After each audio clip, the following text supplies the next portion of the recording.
Today on Forbes, Tesla's Semi is finally hitting the road. The timing couldn't be worse. Elon Musk spent Tesla's last earnings call crowing about the electric vehicle maker's planned transformation into an AI and humanoid robotics powerhouse. He mentioned the upcoming release of the Cybercab, a two-door EV he claims will be sold without a steering wheel or pedals, assuming regulators approve, and the death of the company's Model X crossover and Model S sedan, the car that kickstarted the company's success. What he failed to mention, and no one bothered to ask about, was literally the biggest model rollout in Tesla history, the electric Semi that's due in the first half of the year.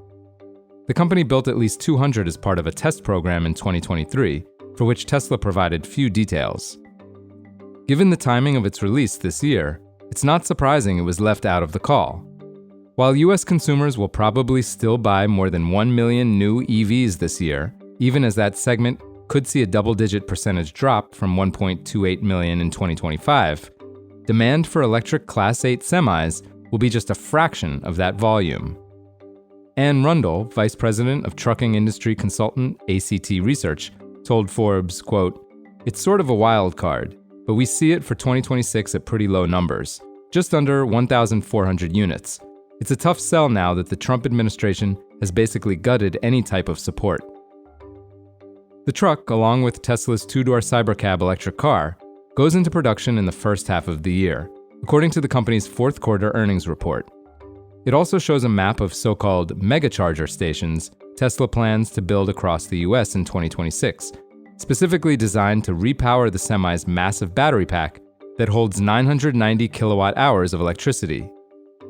Tesla hasn't said how much the truck will sell for, though the price is above the $180,000 range Musk promised in 2017. This, according to Jim Monkmeyer, president of DHL's Transportation Services Unit. The shipping company has been testing the Semi in its US fleet and is eager to add more. He said, quote, "I can't tell you what the Tesla price is. I will tell you that we're very excited to get the Teslas." Competing electric trucks from companies like Volvo and Navistar that it also uses run about $400,000 each. Monkmeyer said, quote, "That price will come down, I think, dramatically for the Tesla." For DHL, as well as other early customers like PepsiCo, which operates at least 86 Tesla Semis in its California fleet, part of an early limited production run, purchasing them is part of broader corporate efforts to lower carbon and tailpipe emissions. In DHL's case, it aims to convert 30% of its fleet to electric power by 2030.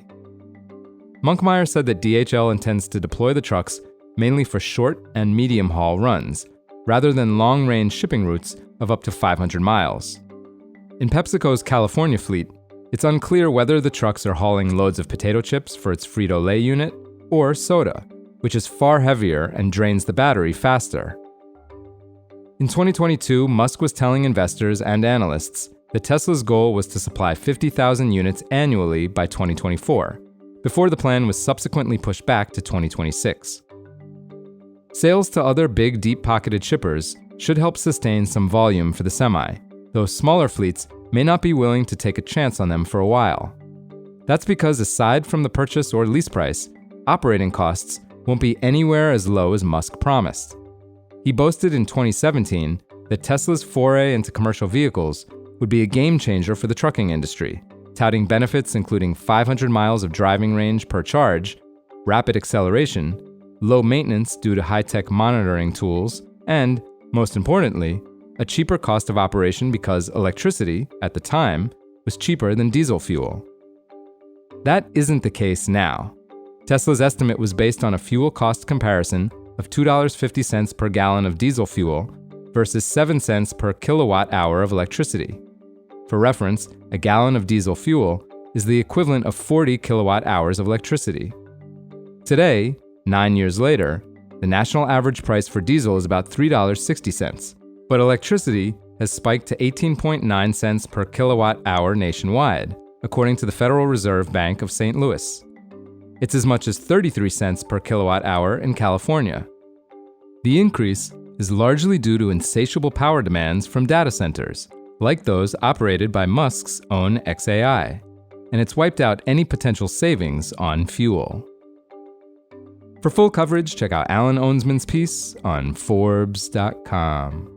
This is Kieran Meadows from Forbes. Thanks for tuning in.